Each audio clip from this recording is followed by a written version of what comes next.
بسم اللہ الرحمن الرحیم والصلاۃ والسلام علی سید الانبیاء والمرسلین۔ محترم ناظرین و سامعین، آپ کے علم میں یہ بات ہوگی کہ الحمدللہ ہمارے اس پلیٹ فارم کا مقصد مسلمانوں میں اتحاد پیدا کرنا ہے اور ان میں جو مشترک مسائل ہیں جن کو سبھی مانتے ہیں ان کو پیش کرنا ہے، اور اگر کسی مسئلے میں اختلاف ہے اس کو بھی ہم پیش کرتے ہیں تو مقصد یہ ہوتا ہے کہ اس کے کئی حصوں میں جو اتحاد ہے اس کو پیش کیا جائے تاکہ جزوی طور پر جو اختلاف ہے وہ ایک دوسرے کے لیے قابل قبول ہو، اس میں بھی قربت کا پہلو جو ہے نا وہ سامنے آئے۔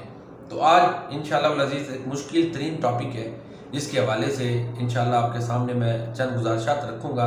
مجھے امید ہے اس میں بھی ایک خیر کا پہلو نکلے گا اور ایک مطابقت کا پہلو جو وہ سامنے آئے گا، اور وہ ہے مسئلہ علم غیب۔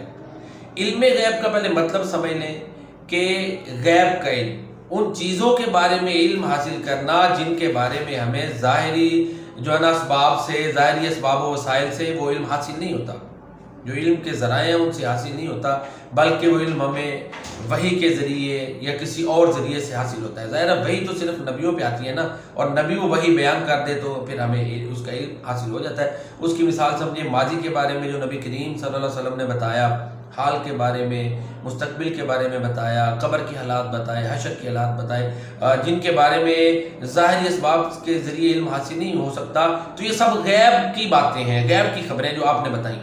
اور نبی کا معنی بھی ہوتا ہے غیب کی خبر دینے والا۔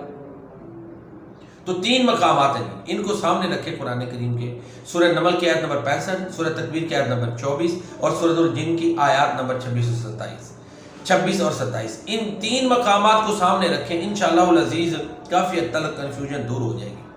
دیکھیں سورہ نمل میں سورہ نمبر 27 ہے، اس کی آیت نمبر 65 ہے، پارہ نمبر 20 ہے۔ اس پارہ 20 کے شروع میں اللہ تعالیٰ فرماتے ہیں قُلْ لَا يَعْلَمُ مَنْ فِي السَّمَاوَاتِ وَالْأَرْضِ الْغَيْبَ إِلَّا اللَّهُ، کہہ دو کہ آسمان اور زمین میں جو کچھ غیب ہے اس کا علم اللہ کے علاوہ کسی کو نہیں۔ اب یہاں پر علی الاطلاق اللہ تعالیٰ نے نبی کریم صلی اللہ علیہ وسلم سے اعلان کروایا ہے کہ اللہ تعالیٰ کے علاوہ کسی کے پاس غیب کا علم نہیں ہے۔ اور سورہ تکویر کی آیت نمبر 24 میں اللہ فرماتے ہیں وَمَا هُوَ عَلَى الْغَيْبِ بِضَنِينٍ، اور نبی کریم صلی اللہ علیہ وسلم غیب پر بخل نہیں کرنے والے۔ اب یہاں پر ہے کہ نبی غیب پر بخل نہیں کرنے والے، دوسرے سورہ نمل میں ہے کہ اللہ کے علاوہ کوئی غیب ہی نہیں جانتا۔ تو اس سے کیا مراد ہے؟ ان دونوں آیات کو سمجھنا مشکل ہو رہا ہے، تو ان کی سمجھ کے لیے، ان کو سمجھنے کے لیے قرآن کریم کے تیسرے مقام کو دیکھنا پڑے گا، اور وہ سورہ جن ہے۔ اللہ تعالیٰ فرماتے ہیں عالم الغیب فلا یظہر علی غیبہ احدا الا من ارتضی من رسول۔ یہ 26 اور 27 آیات ہیں، ان کو سامنے رکھیں تو انشاءاللہ مسئلہ حل ہو جائے۔ اللہ غیب کا جاننے والا ہے اور اپنے غیب کا اظہار کسی پر نہیں کرتا سوائے اس کے جس کو وہ بطور رسول پسند کر لے۔ اب اس آیت مبارکہ میں واضح طور پر اللہ تعالیٰ نے فرمایا کہ غیب کا اظہار، اکثر جو مترجمین ہیں انہوں نے غیب کی اطلاع دیتا ہے۔ تو ان دو آیات کا مطلب یہ ہوا کہ اللہ تعالیٰ غیب کی اطلاع صرف رسولوں کو دیتے ہیں۔ اب تینوں آیات کو سامنے رکھے نا تو تلخیص یہ سامنے آتی ہے غیب کا علم صرف اللہ کے پاس ہے، اور اللہ تعالیٰ غیب کی اطلاع، انفارمیشن نبیوں کو دیتے ہیں، اور وہ انبیاء آگے بیان کر دیتے ہیں، اور اس میں وہ بخل نہیں کرتے۔ اب تینوں مقامات کو جب ہم نے ملایا تو بات واضح ہو گئی۔ تو حقیقی عالم الغیب اللہ تعالیٰ کی ذات ہے، باقی غیب کی جب اطلاع وہ دے گا، انفارمیشن دے گا، جس غیب کے بارے میں اللہ تعالیٰ اپنے نبی کو اطلاع دیں گے اس کو علم ہو جائے گا، جس کی اطلاع نہیں دیں گے اس کا نہیں ہوگا، اور آگے پھر وہ نبی جو ہے نا آگے بیان کر دیں گے۔ کئی ایسے واقعات ہیں کہ جس میں اللہ تعالیٰ نے نبی کریم صلی اللہ علیہ وسلم کو بعد میں اطلاع دی۔ مثال کے طور پر وہ 70 قراء جو شہید ہو گئے تھے جن کو آپ نے تبلیغ کے لیے بھیجا، اسی طرح حضرت خولہ ان کے میاں نے ان کو ماں کہہ دیا، اور بڑے واقعات ہیں۔ تو خلاصہ گفتگو یہ ہے غیب کا علم رکھنے والا صرف اللہ تعالیٰ ہے، اور اللہ تعالیٰ نبیوں کو غیب پر اطلاع دیتے ہیں وحی کے ذریعے، اور وہ آگے انبیاء بیان کر دیتے، اس میں بخل نہیں کرتے، اور نبی کریم صلی اللہ علیہ وسلم پر آخری وقت تک وحی آتی رہی ہے، اور آپ جو بھی گفتگو فرماتے تھے وہ وحی ہوتا تھا۔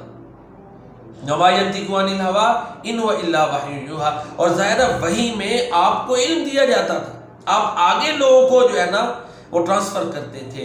تو آپ صلی اللہ علیہ وسلم نے جو کچھ بھی ماضی کے بارے میں بتایا، حال کے بارے میں بتایا، مستقبل کے بارے میں بتایا، جسے ہم غیب سے کنسیڈر کر سکتے ہیں، وہ وحی کی بنیاد پر تھا۔ اللہ تعالیٰ وحی کر دیتے تھے، اللہ تعالیٰ آپ کو اطلاع دے دیتے تھے، انفارم کر دیتے تھے، تو نبی کریم صلی اللہ علیہ وسلم آگے بتا دیتے تھے۔ باقی نبی رحمت للعالمین رحمت للعالمین ہے، ساری کائنات کے رسول ہے۔ اللہ نے آپ کو آپ کی شان کے مطابق صلاحیتیں اور خوبیاں دی ہیں، وہ کس قدر ہیں وہ اللہ تعالیٰ کو ہی پتہ ہے۔ اللہ تعالیٰ ہم مسلمانوں کو جو ہے نا وہ ایک اتفاق والی، اتحاد والی سوچ اپنانے کی توفیق عطا فرمائے۔ تو محترم سامعین، یہ چند گزارشات تھیں جو میں نے آپ کے سامنے پیش کر دی۔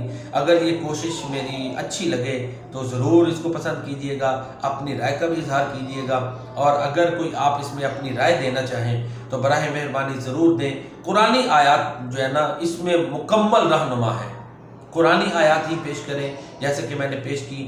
چند اور آیات ہیں جن میں یہی ثابت ہوتا ہے کہ اللہ کے علاوہ کوئی اور غیب نہیں جانتا۔ اللہ تعالی ہم سب کا حامی و ناصر ہو۔ اللہ تعالی مسلم امت میں اتحاد اور اتفاق پیدا فرمائے، آمین یا رب العالمین۔ السلام علیکم۔